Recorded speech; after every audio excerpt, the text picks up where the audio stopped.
1ನೇ ತರಗತಿಗೆ ಕನಿಷ್ಠ ವಯೋಮಿತಿ 6 ವರ್ಷ ಪೂರೈಸಿರಬೇಕು ಎಂದು ರಾಜ್ಯ ಸರ್ಕಾರದ 2025ರ ಆದೇಶವನ್ನು ಪ್ರಸ್ತುತ ಸಾಲಿನಿಂದ ಜಾರಿಗೊಳಿಸಲು ಶಿಕ್ಷಣ ಇಲಾಖೆ ಮುಂದಾಗಿದೆ.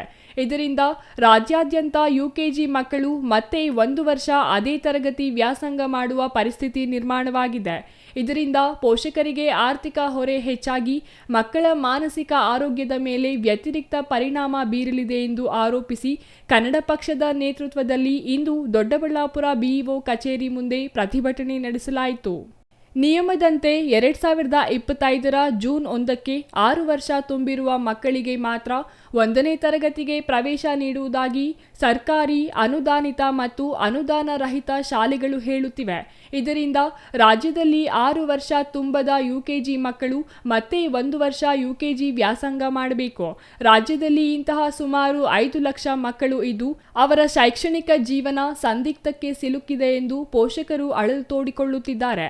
ಬಹುತೇಕ ಶಾಲೆಗಳು ಮಕ್ಕಳನ್ನು ಎಲ್ಕೆಜಿಗೆ ಸೇರಿಸಿಕೊಳ್ಳುವಾಗ ಈ ಬಗ್ಗೆ ಮಾಹಿತಿ ನೀಡಿರಲಿಲ್ಲ.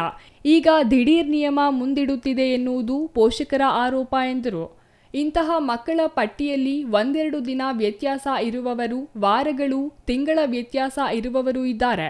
ಇವೆಲ್ಲವನ್ನು ಗಮನದಲ್ಲಿಟ್ಟುಕೊಂಡು ಸರ್ಕಾರ ಕೂಡಲೇ ಹಿಂದಿನ ವರ್ಷದಂತೆ ಮಕ್ಕಳನ್ನು ಶಾಲೆಗೆ ಸೇರಿಸಿಕೊಳ್ಳಬೇಕು. ಇಲ್ಲವಾದಲ್ಲಿ ರಾಜ್ಯಾದ್ಯಂತ ಹೋರಾಟ ಮಾಡಲಾಗುವುದು ಎಂದು ಕನ್ನಡ ಪಕ್ಷದ ಮುಖಂಡರು ಆಗ್ರಹಿಸಿದರು. Mahesh, CTV news, Doddaballapura.